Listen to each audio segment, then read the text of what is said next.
Bueno, sí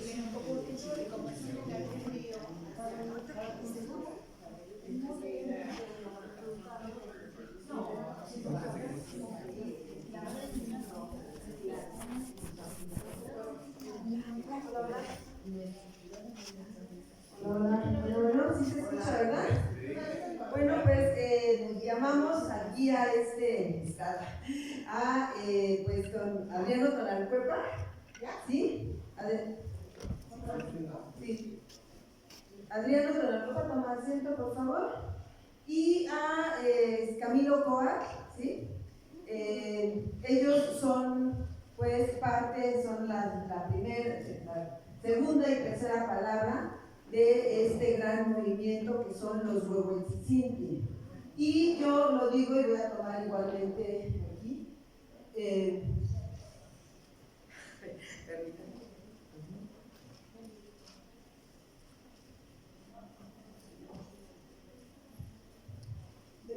Bueno, ya una disculpa. ¿Y por qué yo quisiera un poquito nada más que este movimiento, pues ya tenemos varios tiempo pues planteándolo, y ahora pues se nos acercaron los compañeros con una convocatoria que hicimos para este gran movimiento. Tenemos que formar 104 Huehuetzitzintli, y junto con el jefe Juan Cerón, que es la primera palabra, y yo junto con él, pues bueno, somos esta parte de los Huehuetzitzintli, pero la idea es formar 104, llevamos alrededor de 50, nos falta todavía mucha organización, así que les felicitamos también a los que se quieren integrar a este 104 Huehuetzitzintli, pues que lo puedan hacer. Y pues aquí tenemos nuestra segunda y tercera palabra. Yo le doy el micrófono a nuestra segunda palabra de los Huehuetzitzintli, que es pues Adriano Tonalcuepa. Adelante. Pues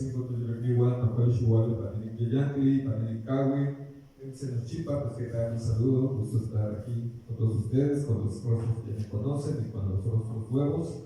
Me presento, mi nombre es Adriano Tonalcuepa, y pues aquí representando a la conformidad de los 104 Huehuetzitzintli. Vamos a dar una breve explicación de qué son los Huehue y la importancia que tienen para pues, el movimiento de la restauración, de la dignificación, de la preservación y la expansión de nuestra cultura de la mexicalia o de la mexicanidad. Pues desde nuestra trinchera, que es la danza y el toque de Huehue, pues es lo que estamos ofrendando para este trabajo, para este encendido del fuego nuevo, que pues representa el corazón. Y pues bueno, para eso vamos a empezar con esta breve presentación sobre los Huehue a través de los tiempos, un legado, práctica y preservación. Y Panacehuatlactoli, Motea, Huehuemaxtilis y Tolocamecayo. Y pues bueno, aquí tenemos a nuestro escudo, ya estaremos hablando un poquito de quiénes, cómo somos, cómo nos conformamos. Sí. Pues bueno, primeramente se buscan los 104 Huehuetzitzintli a manera simbólica de representar este ciclo completo de los Xujmolpili. Y pues bueno, nuestro reto es llegar a ese número, también hablando de que pues este fuego nuevo se reinician todas nuestras cuentas otra vez. Estamos llegando al fin del quinto sol, del sol de movimiento, y por eso estamos dando tanta fuerza, tanta énfasis a este movimiento, a este latido, porque somos una generación que de alguna manera nos tocó presenciar estos tiempos históricos que estamos viviendo y que por alguna razón nos estamos encontrando aquí cruzando nuestros caminos. Bueno, buscamos la preservación, práctica y difusión de la disciplina del Huehue, la Mitotilistli y la Macehuatlactoli, que es nuestra lengua.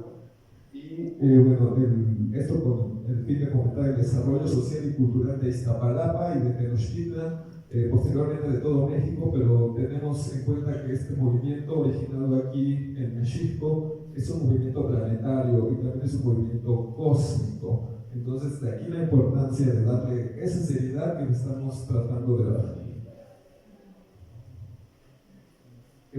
Bueno, empecemos con la palabra Huehue, que es el vocablo que lo define, y que en lengua náhuatl se puede interpretar como anciano, antiguo, hace referencia a este instrumento membranófono mexica. También Huehue es un vocablo que describe a los ancianos varones que ya han cumplido 104 años de edad. Es decir, es una persona muy, muy antigua.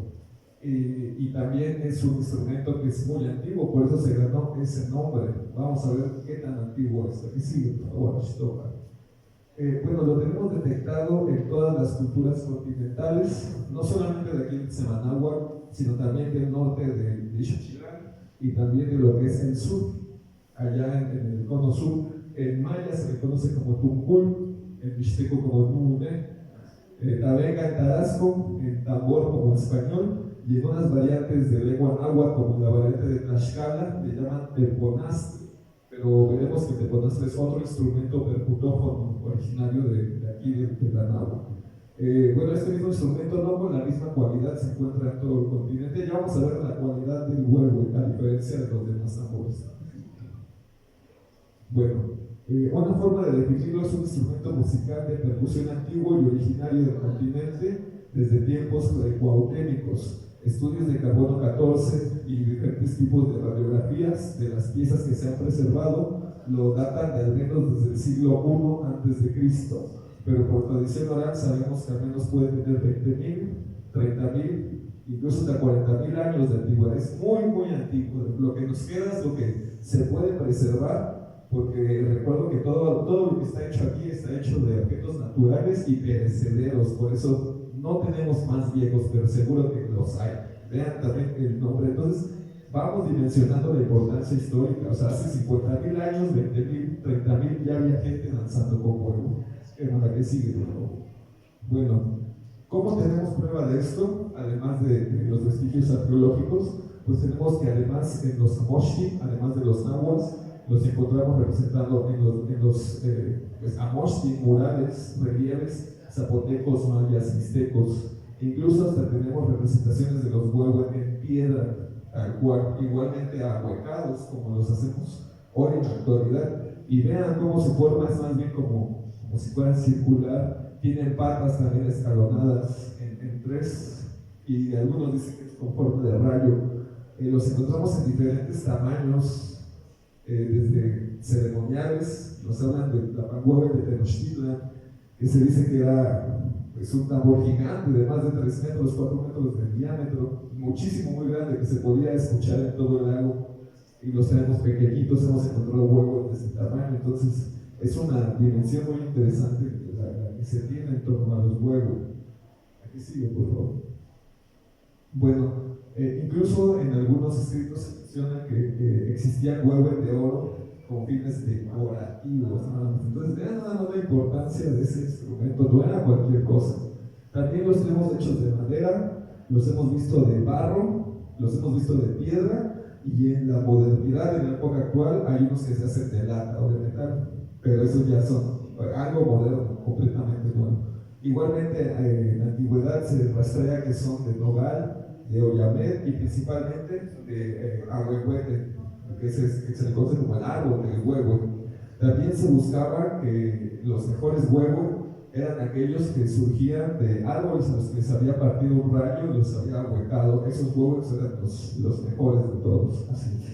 Hoy en la actualidad pues, hay muchas otras maderas, como el mango, como también el tepehuaje, que se emplean para hacer el huevo y le van dando diferentes cualidades y calidades al sonido. La madera, sus nudos, el grosor del ahuecamiento es lo que va buscando su afinación. Por eso todo huevo es diferente y es único e irrepetible. Así es. Bueno, ya hemos visto que los amoxti tienen o están representados con tres patas de diferentes tamaños. Aquí los podemos ver representados en una imagen del amoxti yogualijeca, o también conocido como códice Borgia. Así, vean cómo también está ejecutado a mano. Eso también es un detalle interesante que hay que rescatar respecto a las prácticas que ahora tenemos del huevo, porque hay elementos que se han ido integrando, otros que se han ido dejando detrás y van cambiando las formas. Pero bueno, aquí sigue, por favor. Después de haber ahuecado o de tener este tronco ahuecado, se le coloca la membrana o parche. Originalmente, pues son de jaguar, venado o ocelote. Esa es la piel respirada y colocada encima del tronco ahuecado. Hoy en día, mayormente son de toro o de vaca, que son los cueros pues, más accesibles.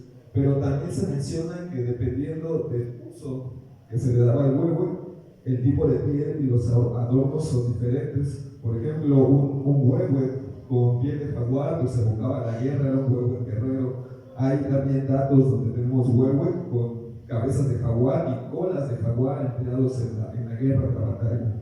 Se dice que los cueros de venado eran más bien para representaciones de mitotilistria o de danza. Entonces cada animal tiene su propia medicina. Partimos del hecho de que el huehue es una tecnología que es medicina y que es de vibración.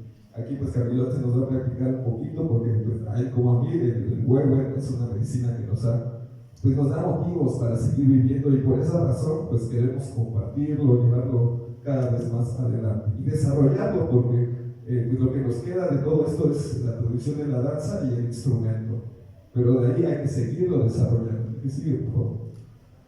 Bueno, aquí tenemos esta representación también en un códice maya sobre cómo se le dan diferentes usos al huehue. O sea, con esto lo que quiero ir diciendo es que no es un tambor, como muy comúnmente se le dice, o un instrumento musical, porque un instrumento musical tú vas, lo compras, lo puedes usar, lo puedes interpretar, pero en el caso del huehue se busca desde ir a buscar el tronco, no se busca cortar troncos, no para nada, sino buscarlos ahuecados por animalitos, seleccionarlos, trabajarlos, tallarlos, afinarlos, y el que los ejecuta, el ideal o como era originalmente, es que quien lo ejecuta lo hace.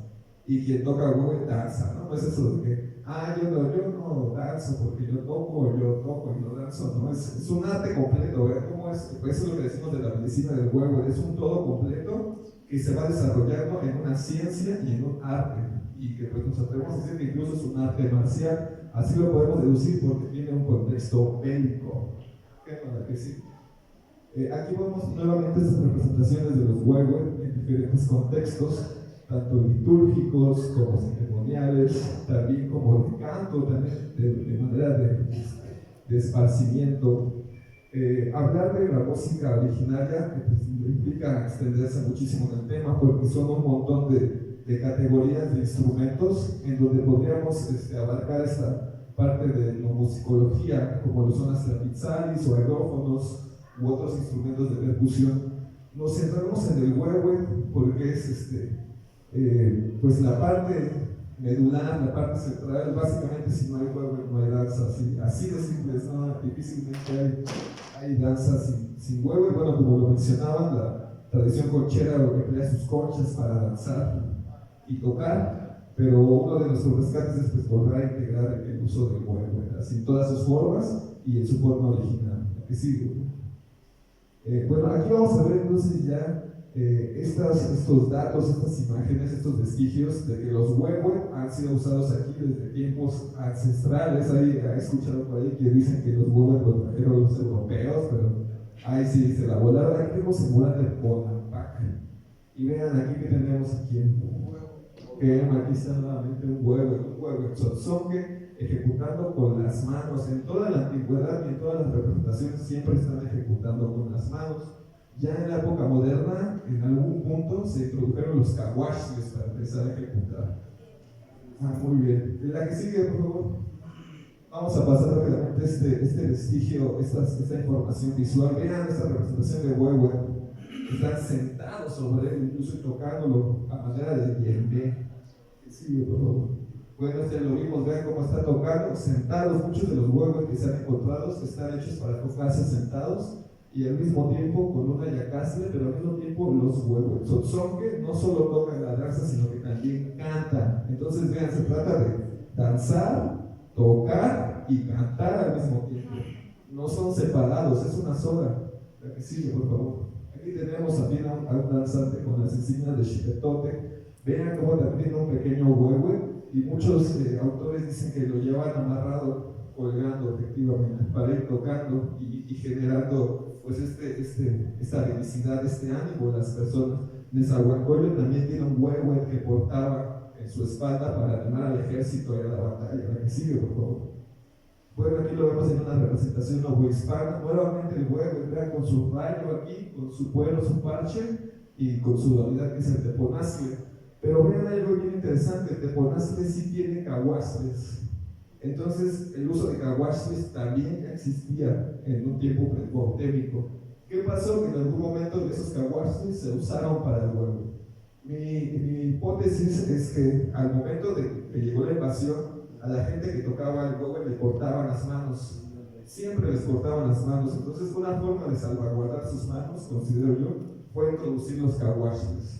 Entonces, bueno, ya no me cortes las manos, pero te traigo mis caguaches. Pienso yo, no tengo idea, es una suposición. La que sigue. Y bueno, aquí ya vamos a ver unos huevos del siglo, fines del siglo XVIII y principios del siglo XIX. El siglo XVI, XVII y XVIII los huevos estuvieron prohibidos completamente. Ahí fueron guardados, estuvieron a punto de ser extinguidos. Muchos de ellos se guardaron en iglesias, detrás de santos, como el huevo de Malinalco, para resguardarlos. Solamente hasta más o menos en principios del siglo XIX, finales, más o menos en esa época, volvieron a salir estos huevos. ¿Qué sigue, por favor? Y bueno, aquí ya vamos a encontrar el archivo etnohistórico de personas que a finales del siglo XIX y principios del siglo XX están ejecutando. Estas ya son bandas de música, ¿ven? Tienen tambora, tienen un tipo de flauta, y aquí tenemos al huevo nuevamente, con sus tres patas, ¿verdad? Y también con el cuero, es decir, hubo una continuidad a través de la historia, de alguna manera lo guardaron, y ahí tiene Caguache. El que sigue, ahí tenemos otro que, como en los códices, vean, está hecho para tocarlo a la altura de que esté sentado y ejecutado con la mano. Igualmente, esto es más o menos de 1890 esta foto. Entonces vean cómo ya está esa medicina, está guardada, poco a poco se fue sacando nuevamente. Y aquí se menciona que tiene este collar, esta cuerda que ataba el huevo para ir tocando y caminando. La que sigue, por favor. Bueno, aquí nuevamente aquí tenemos una representación de una banda, pero vean cómo el huevo sigue presente. La que sigue, por favor. Y pues bueno, es nada más por mencionar que ya tenemos una representación de los huevos modernos. Nosotros ya las hacemos, las elaboramos allí en Casa de Lenguas, con el maestro Luis del Mar, que por ahora no estuvo aquí, pero pues bueno, vean cómo es esta continuidad. Y pues bueno, esto es lo que traemos, es un poco de lo que estamos platicando, y pues es cuanto de mi parte. Buenas tardes. Pues mi nombre es Camilo Coa, yo pertenezco al Calzuri de Danza Calmecayo, saliendo del Metro Villa de Cortés. Y bueno, nosotros nos hemos denominado Temachtianis, yo para Cuepa, maestros del huehue. Lo hemos ido aprendiendo a través de los años en la práctica. Nadie nos ha otorgado un título como Temachtianis o el que enseña, sino que el tambor huehue a nosotros nos ha dado una satisfacción personalmente a mí, ahora que conozco a Tonal Cuepa. Nos encontramos en esta convocatoria para los 104 Huehuetzitzintli del Fuego Nuevo 2027. Como ven, las conferencias que se dieron desde ayer y hoy han sido respecto a esto, al Fuego Nuevo. Nuestros ancestros llevaban una matemática del tiempo, y la música lleva matemática, tiempo, espacio y silencio. El tambor huehue es el centro de la danza, es el centro de la ceremonia, es el centro de un amarre de tilma, de una siembra de nombre, que se equivale al bautizo o a una boda en estos tiempos. Es un tambor espiritual, es un tambor que significa el cuerpo físico, el mental y el espiritual. Desde mi hipótesis personal, los tres pies o patitas del huehue simbolizan esa trinidad, esa tríada, mente, cuerpo y espíritu. El huehue, la palabra ya la describió mi compañero, mi hermano, que pues es huehue el anciano. El huehue es formado de un tronco, de un árbol que ya vivió muchos años, entonces tiene una espiritualidad tremenda conectado a la tierra. La parte de la membrana, que eran originalmente cueros de jaguar o cueros de venado, nos conectan, unidos los dos espíritus, con el tercer espíritu, que es el ejecutante o tocador del huehue. Hacemos una conexión con el mundo espiritual y con el mundo terrenal.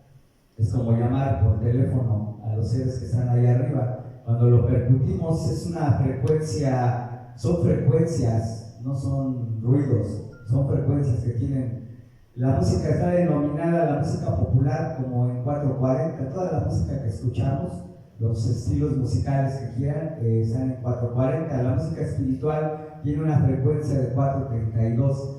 Y bueno, fuimos convocados y nosotros nos propusimos, como Temachtianis de huehue, estamos dando en Iztapalapa las clases martes y viernes, para que la gente que desea aprender, porque esto lleva matemática, tiempo, espacio, lleva una teoría musical.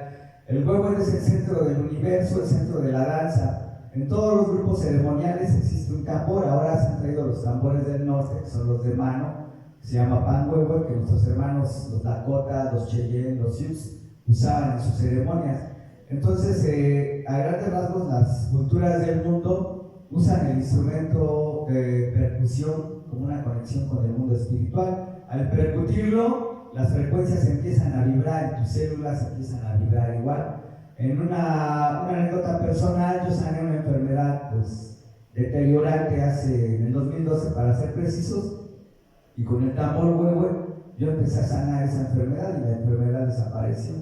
Pero tienes que poner una intención. Yo fui diagnosticado de hipertiroidismo, bajé casi 40 kilos de peso, o sea, quedé en los huesos, y pues dije, bueno, ya. Pero el huehue era algo que me prendía, ¿no? Me activaba, era como mi pila, y al tocar el huehue, ya alguien me dijo, toca el huehue, y digo, sí, me gusta.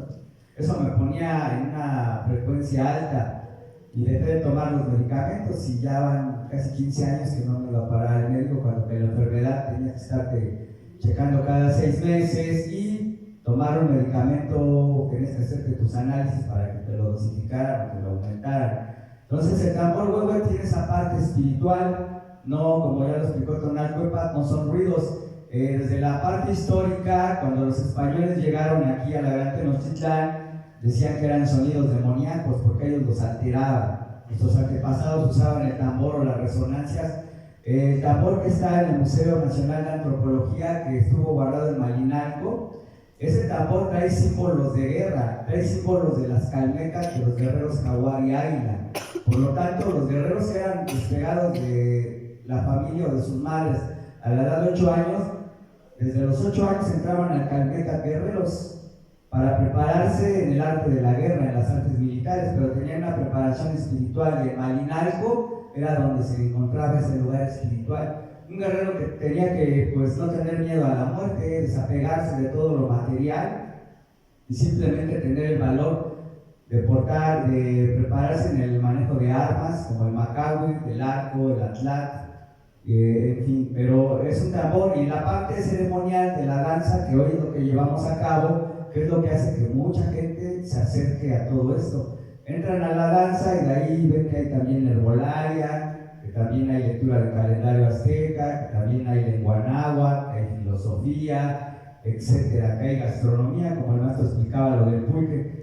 La danza es como el gancho para que muchos entren a esto, a nuestras raíces. Entonces nosotros por eso le estamos dando mucho énfasis ahí en Iztapalapa, porque precisamente en Iztapalapa se encendía el fuego nuevo cada 52 años, mexicas, del calendario mal llamado azteca, que es el Tonalmaxoc, ¿no? Es el disco solar, es un disco del tiempo, donde ahí vienen predichas muchas cosas que ya pasaron y las están por pasar. Entonces ya Tonalcuepa ya nos pasó algunas imágenes, tanto de los códices mexicas, mal llamados códices amorcis, que quemaron los españoles, y de los murales mayas, ¿no? De Bonampak.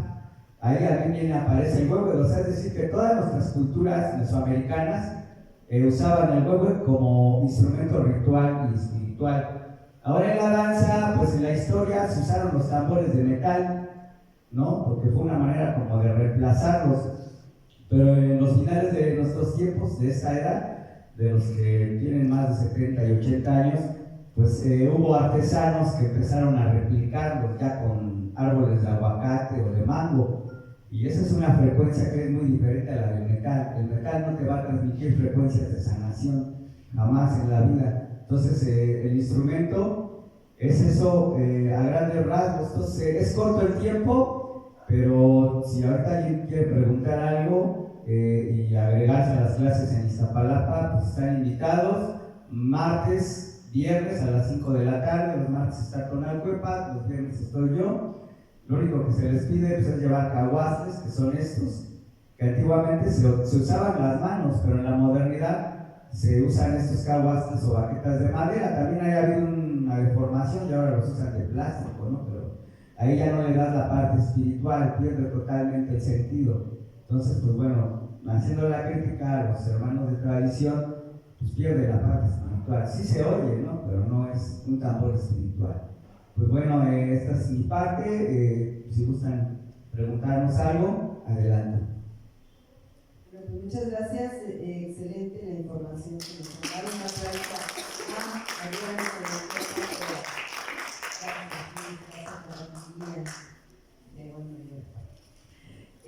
por preguntas, adelante. Buenas tardes a los dos, a los tres.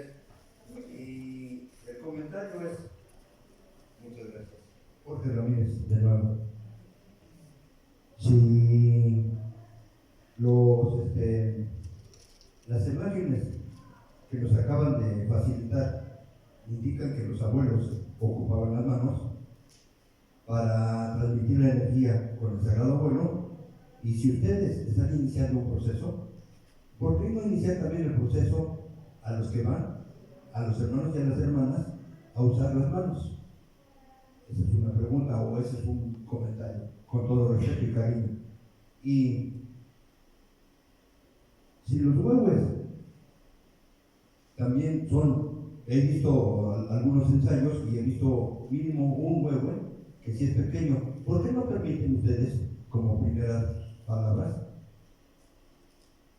que la persona que lleva el huehue pequeño pueda hacerlo sentado, para recordarnos a los que no sabíamos, que soy entre ellos yo, que no sabíamos que el huehue se puede hacer en esa ceremonia con la persona sentada?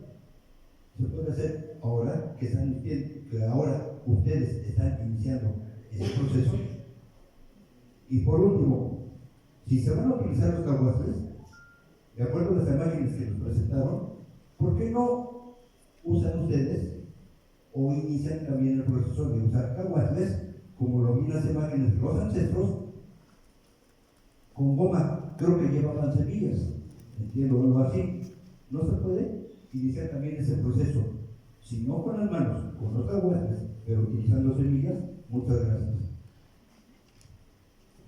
Nada más nos da tiempo para resolver esta pregunta y una más. Sí. Ok, sí, lo que comentas es muy cierto. Los códices, pues ahí nos mostró Tonalcuepa, se toca con las manos realmente. ¿Quién fue que sacó lo de usar las baquetas? Pues no se sabe, ¿no? Históricamente, pero pues bueno, deben de ser de madera porque tienen ese sentido de, ok, el sentido, pero lo que dices es muy cierto, ¿no? Entonces a veces los jefes de Calpulli o los que dirigen las ceremonias como que crean sus propias reglas, ¿no? También eso es algo que no podemos cambiar en cuanto a lo que ellos dicen, que no puedes tocar sentado un huevo pequeño porque es incómodo aparte, ¿no? Tocar un huevo chiquito parado, pues te lastimas la columna. De hecho, el huevo, a la hora de que tú lo estás tocando, estás imprimiendo una fuerza. Tienes que llenar el tórax de aire porque la presión que metes, aunque lo toques con las manos, tiene que ser una presión precisa para que imprimas el sonido. Y tienes que tener cierta habilidad para tocarlo con los callos de la palma o con el callo del talón. Sí, o sea, no, tiene una técnica y hay que estudiarla, y por eso es que nosotros estamos dando las clases, tanto para tocarlo con las manos como para tocarlo con los caguastes. Son técnicas muy diferentes, y eso estamos hablando musicalmente, lo que se le conoce como teoría musical. Los grupos que han hecho la música que hoy se le conoce música prehispánica, como el grupo Tribu, como el grupo Mesme, el Yodoquinsin, que ellos han fusionado los diferentes tipos de percusiones, teponastes, huehue, teponastes con concha de tortuga, teponastes con concha de caracol. Entonces eso se tocaban con las baquetitas más delgadas, no unas gruesas, porque pues, no te va a dar el sonido. Entonces para eso sí estamos dando la técnica en el estudio. Y en todas las preguntas tienen la razón. Entonces nosotros estamos iniciando el proceso de que eso regrese realmente a lo que era la música antigua. Ahora en la modernidad, después de la llegada de los españoles, se metió la concha, porque como lo comentaban, los españoles prohibieron que se tocaran los huehues, los coyoles, los ayacaches, porque para ellos eran sonidos demoníacos, según las fuentes históricas. Entonces nuestros abuelos dijeron, bueno, no nos van a dejar tocar. La concha de armadillo es un espíritu también de un animal, y la madera de la que está fabricada la concha o la mandolina es el espíritu de una madera de un árbol. Entonces, de esa manera se usó el sincretismo, que ahora realmente ya no se debería de tocar tampoco la concha. ¿Por qué? Porque la fuente verdadera es el huevo. pero eso es algo que tenemos que ir arreglando y ir escribiendo un libro nuevamente para corregir todos esos errores, y es lo que vamos a tratar de hacer por nuestra parte, ¿no? Habrá quien nos critique y nos diga que no, estamos mal, pero bueno, históricamente y respecto a las fuentes tecnológicas es eso. Gracias. Nada más tenemos tiempo para una pregunta.